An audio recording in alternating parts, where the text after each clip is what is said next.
En Argentina avanzan las elecciones primarias abiertas, simultáneas y obligatorias, conocidas como PASO, para elegir a los candidatos a las elecciones generales del 14 de noviembre.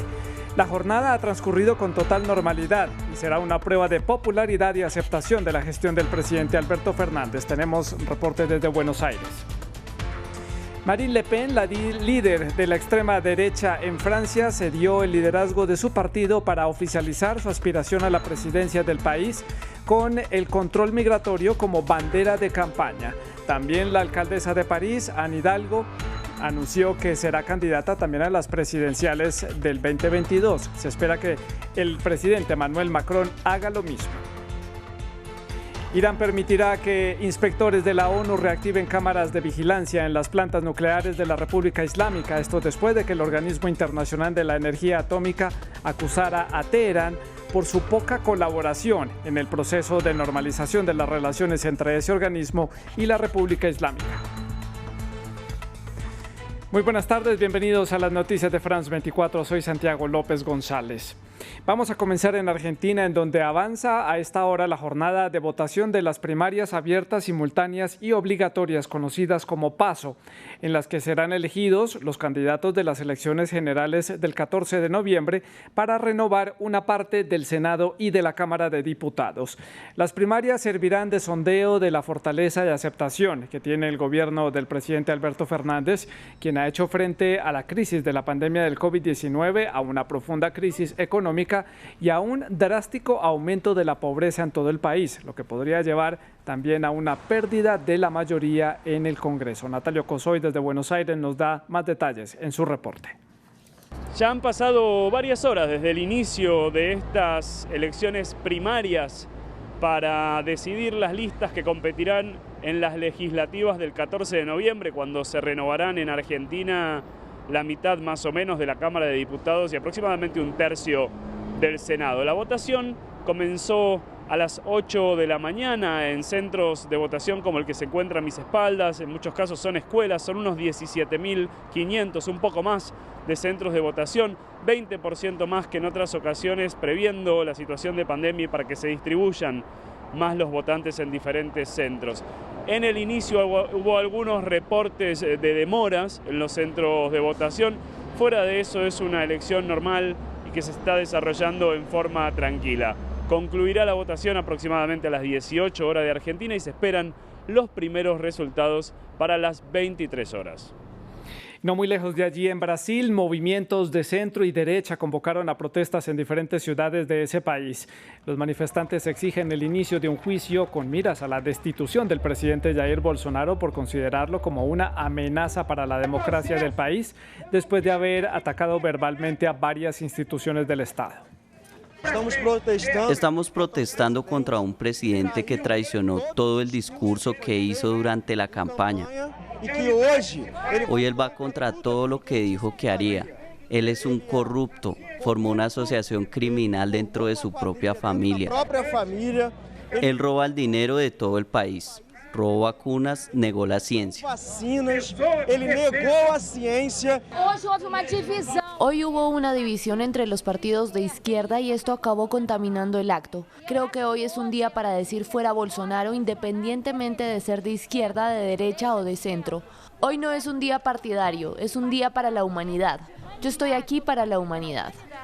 Dejamos América Latina y nos vamos hasta Europa. Faltan ya 7 meses para las elecciones presidenciales en Francia y este domingo 2 mujeres anunciaron su intención de competir al principal cargo de ese país. La socialista y también alcaldesa de París, Anne Hidalgo, y la ultraderechista Marine Le Pen. Se espera también que el actual presidente Emmanuel Macron aspire a su reelección y haga el anuncio en las próximas horas. El informe es de Manuel Acano. Comienza la campaña presidencial en Francia con el anuncio de las candidaturas. La líder de la extrema derecha, Marine Le Pen, espera que la tercera sea la vencida. Le Pen hizo de la lucha contra la migración su bandera. No habrá lugar en Francia donde no se aplique la ley. Amigos míos, erradicaremos barrios peligrosos, pandillas, mafias y todos aquellos, islamistas o no, que quieran imponernos reglas y una forma de vida que no es nuestro. En Francia, los franceses tienen derecho a vivir como los franceses. Más temprano, la alcaldesa de París, Anne Hidalgo, hizo lo propio. La primera mujer en ocupar ese cargo puso precisamente como prioridad los derechos de las mujeres. Dependerá de las mujeres decidirlo, dependerá de los franceses decidirlo. Serán ellos quienes transmitan la idea de que las mujeres en puestos de responsabilidad marcan una diferencia positiva en la vida de las mujeres y los hombres. Hija de una pareja de españoles que huyeron de la dictadura franquista a Francia, representa al Partido Socialista. Según Reuters, en las últimas encuestas, el presidente Emmanuel Macron cuenta con el 24% de la intención de voto, Le Pen con el 20% e Hidalgo con un 8%. La ahora candidata para las elecciones del 2022 buscará unir la fragmentada izquierda francesa. Cambiamos de tema. Irán anunció que permitirá que los inspectores de la ONU operen cámaras de vigilancia en las plantas nucleares iraníes. Esto luego de que el director general del Organismo Internacional de Energía Atómica, la agencia perteneciente a la ONU, se reunió este domingo en Teherán con el nuevo jefe de la Organización de Energía Atómica de ese país asiático.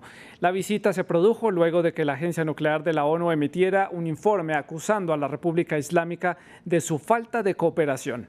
El informe es de Andrea Maya.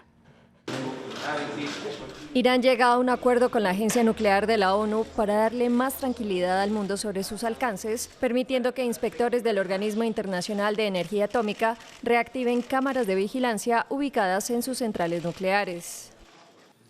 La continuidad de las operaciones del equipo de la agencia es indispensable para nosotros para brindar las garantías necesarias y la información al organismo y al mundo de que todo está en orden y que vamos a poder ayudar. Además, para ayudar a Irán en sus futuras negociaciones en el contexto del Plan de Acción Integral Conjunto. El acuerdo llega con el fin de evitar un enfrentamiento diplomático, sin embargo, la decisión no convence del todo a la agencia de la ONU. Teherán no dijo si entregará copias de las grabaciones, con las que amenazó previamente diciendo que las destruiría. Acordamos que para el cambio de las tarjetas de memoria de las cámaras de vigilancia, el equipo técnico relacionado vendrá a Irán después del acuerdo, para que puedan hacer las medidas técnicas necesarias para las cámaras y las tarjetas de memoria, pero según el acuerdo de salvaguardia. Las tarjetas antiguas serán selladas y guardadas en Irán. En julio de 2015, Irán y 6 potencias mundiales llegaron a un histórico acuerdo que limitaba el programa nuclear iraní a cambio del levantamiento de sanciones económicas. En 2018, Estados Unidos, bajo la presidencia de Donald Trump, se retiró de dicho acuerdo y reimpuso los castigos a Irán. La República Islámica respondió incumpliendo muchas de las restricciones del acuerdo, enriqueciendo uranio a una pureza más alta y acercándose cada vez más al nivel adecuado para fabricar armas nucleares. Se espera que la próxima semana se reúnan los representantes de la Agencia Nuclear de la ONU para decidir si presionar más a Irán a través de una resolución, que no obstante pondría en peligro la reanudación de las negociaciones en Viena. El ejército de Siria consiguió ingresar a la ciudad de Daraa, en el sur del país, y que por más de una década ha estado controlada por los grupos rebeldes. El acceso de las tropas leales al presidente Bashar al-Assad se da en medio de una frágil tregua con los rebeldes que fue negociada por Rusia. Daraa fue el lugar donde surgió el levantamiento contra el gobierno del presidente al-Assad en el año 2011. La ciudad ha sido prácticamente destruida por los enfrentamientos y sus actuales residentes enfrentan escasez de alimentos, medicinas y no tienen acceso a servicios esenciales.